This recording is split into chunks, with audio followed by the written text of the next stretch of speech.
Coming up next on the Jeff Crilley Show, he was podcasting before podcasting was cool. The great Trevor Houston is in the studio. He's the host of the wildly popular Who You Know show. His journey just ahead.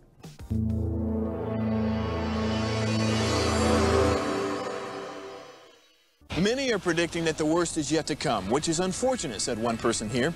Until now, they've enjoyed the reputation of being the nation's icebox. Watched a burglar in his home this morning by webcam. As a journalist of over 25 years, stories are what make my world turn. Reporting live from the Dallas newsroom tonight, Jeff Crilley, Fox 4 News. But in 2008, I took the jump from my familiar life and started a PR firm from my home. We're talking about anyone with a camcorder like the one I'm using becomes a television network. We started slowly growing the company, and we now have over 100 clients, and we've branched into the world of live digital broadcasting. I now own 8 different TV studios and have a huge team, and the stories that I now get to share are sometimes the most important of my life.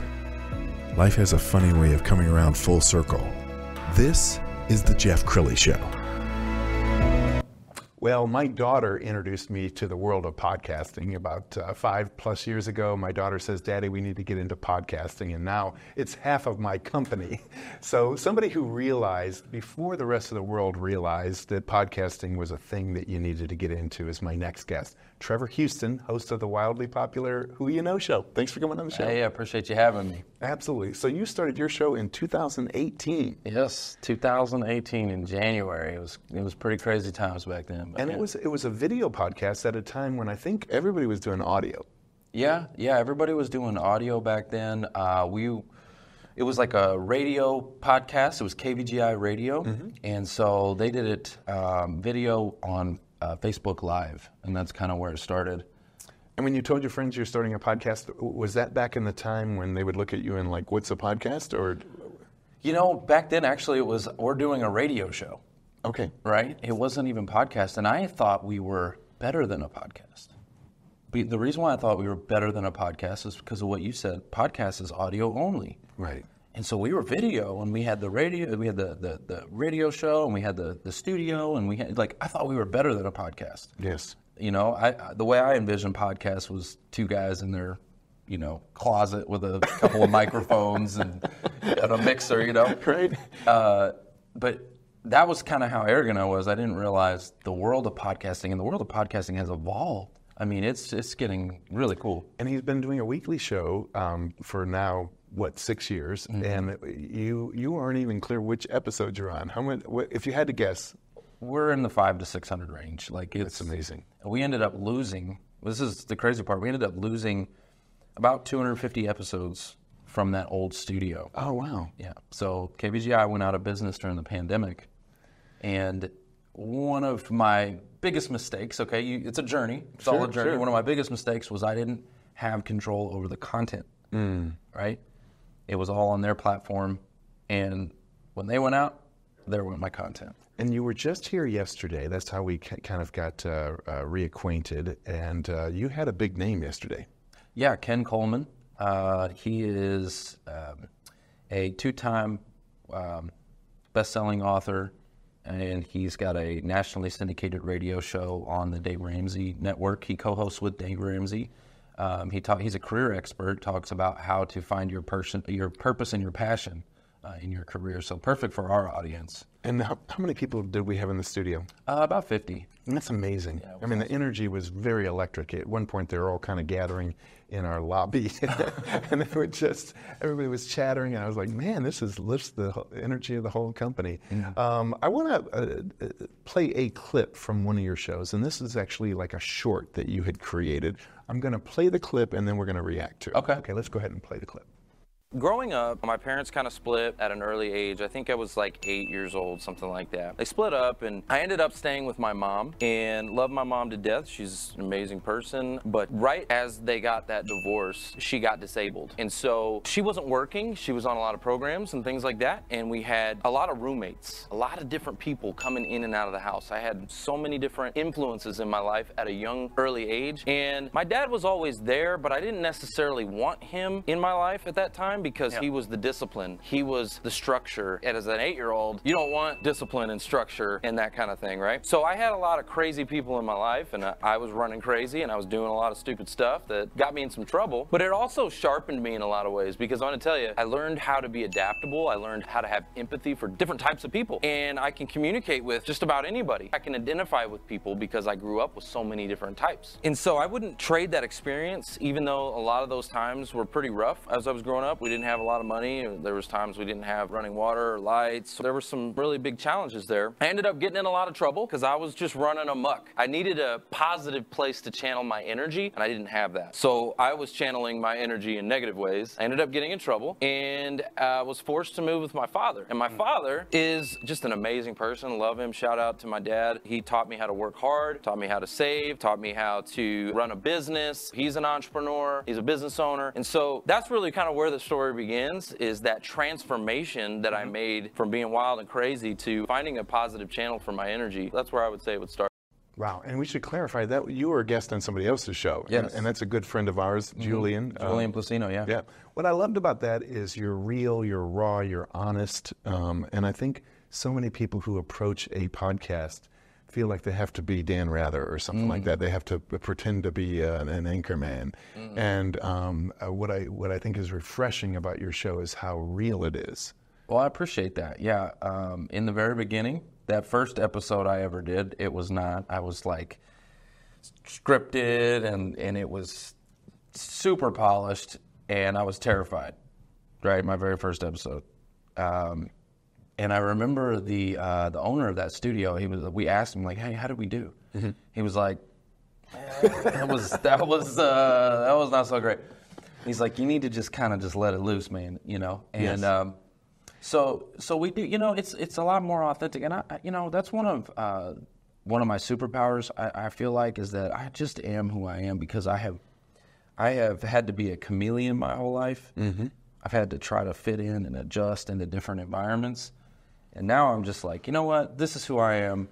And if you don't like me, that's okay.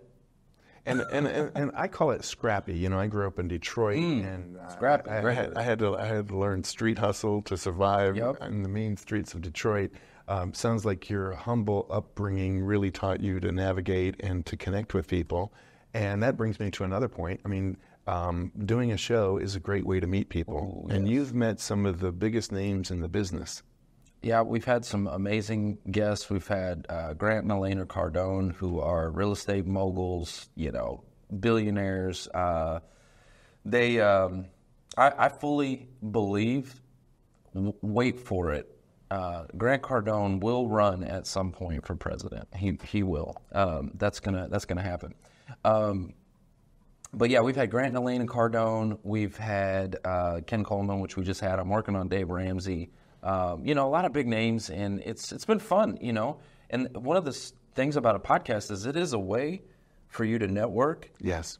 And open doors that, you know. Well, I'm always learning stuff from our clients, and what you taught me is, you know, on social media, everybody tells you who their friends are, and you can see who Dave Ramsey hangs out with, you can see who Grant Cardone hangs out with, and since you opened the door to Grant Cardone, I was really impressed with the interview you did with him. I guess it's been a year or two ago. Yeah, that was during the pandemic. Okay. So it's been a few years. All right. But yeah, that was a great episode. All right, let's go ahead and roll this clip. I have a mission, and I have some examples in my life that I've studied, people that weren't alive when I was, people that go back in history. Jesus is one of them. My whole life is based on, hey, I will do whatever it takes. There are people that I have studied in the present and in the past that have been tremendous inspirations to me. Some of the places where I have failed is I am so scared most of the time in trying to become someone that I am trying to like hook into anyone that I can get attention from in order to create a relationship. So I'm trying to set hooks so I can actually get people in the present time to either like me or hate me. But at least they're like, hey, I remember that guy said, you don't need money, okay? It does not take money to make money. It takes courage, it takes faith, it takes action, it takes persistence.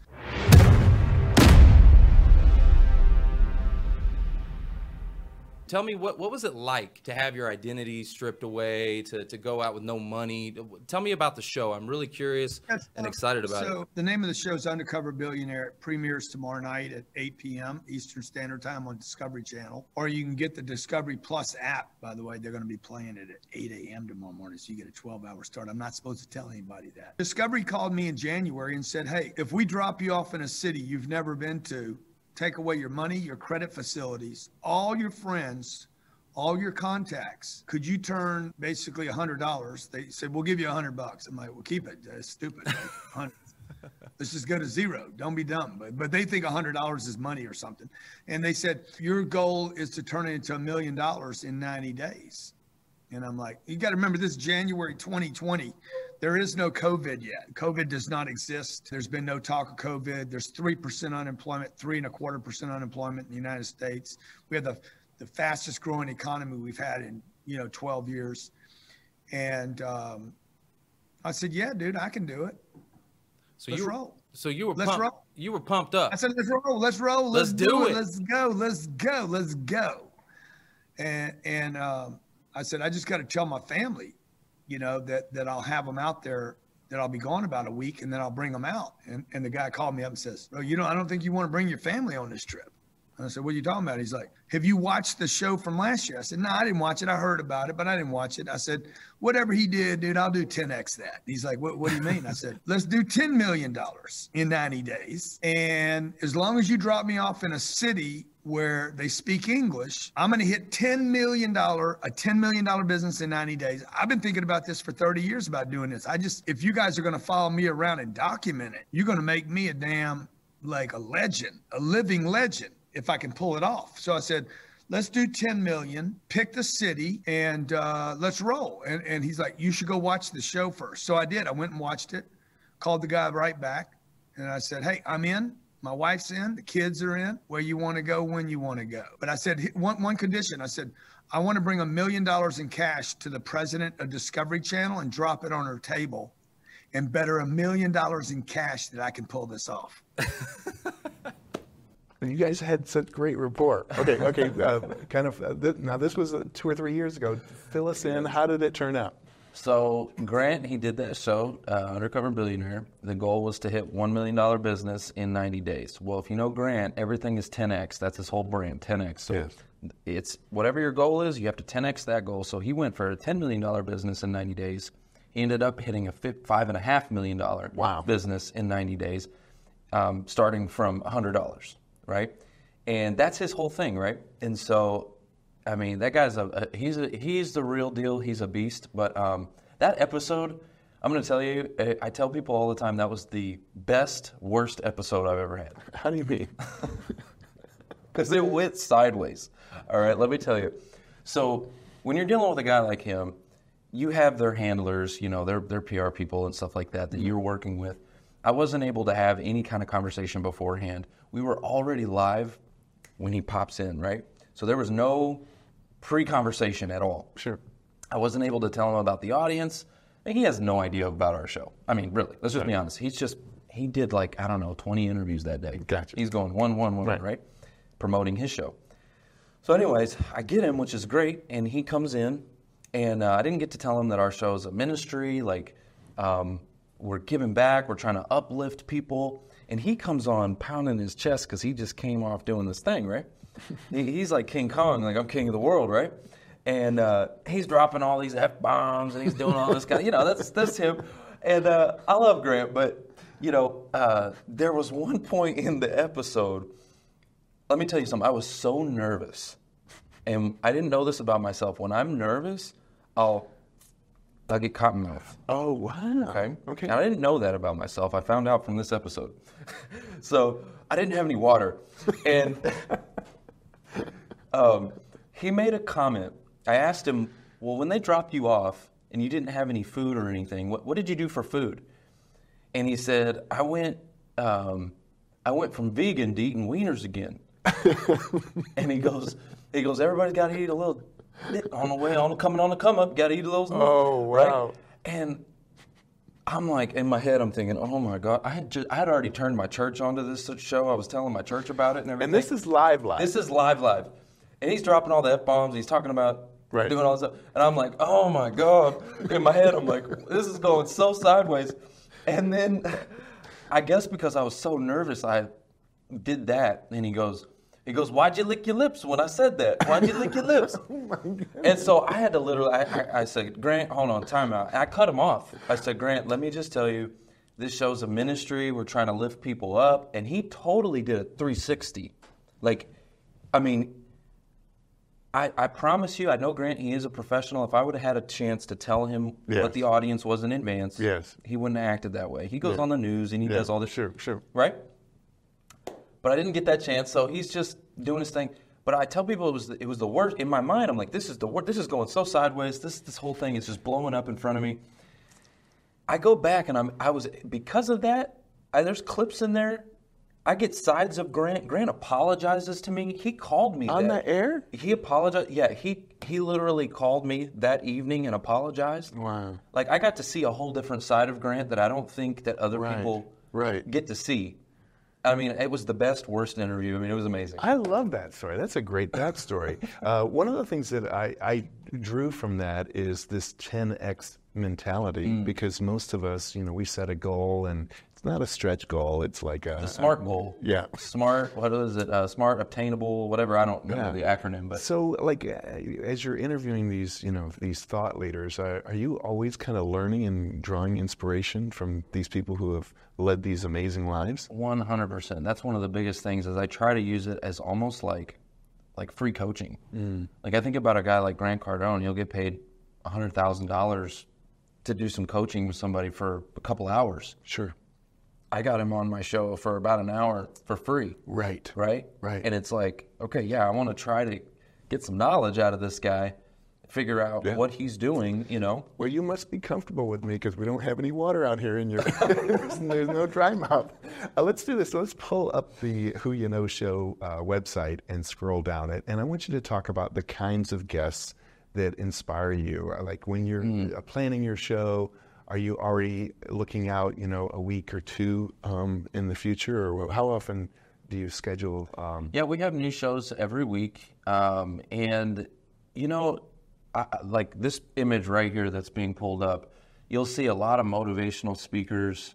You'll see a lot of people who are business owners, entrepreneurs. Dave Meltzer, he's a great, that guy made like a $100 million business, lost it all, and then was able to get it all back and then some. Yes. So people like that have gone through, challenges, adversity, overcame, it's the grit, it's the mindset that it takes to become successful. And I love people that have a great story. That's what I'm looking for. If you can tell a great story, because you got to think, people are going to watch it, but people are also going to listen. Right. And when you're listening only, okay, you've got to be able to capture somebody's imagination on a podcast. So storytelling, if you can tell a great story, that's someone I'm listening So in the last 2 minutes, I want you to just talk about podcasting because it's become so cool. I almost imagine every company on the tollway, their marketing department is saying to the CEO, where's our podcast? Where's our podcast? And you were really early to the game. For the person out there thinking about a podcast, I always tell people you don't have to be interesting, you have to be interested. And that's what makes you a great host is that, that your Who You Know show is not about Trevor. Trevor's not an ego trip. You really spend most of the time on the show getting to know your guests. Yes. Yeah, and I look at it now, things have kind of shifted a little bit. I think there's really 3 elements to a great podcast. And for the longest time, I only focused on one. So one is this interview-style podcast where if I'm interviewing Jeff, I'm going to make you the star. I'm going to ask you all the questions and spotlight you and promote you, right? Yes.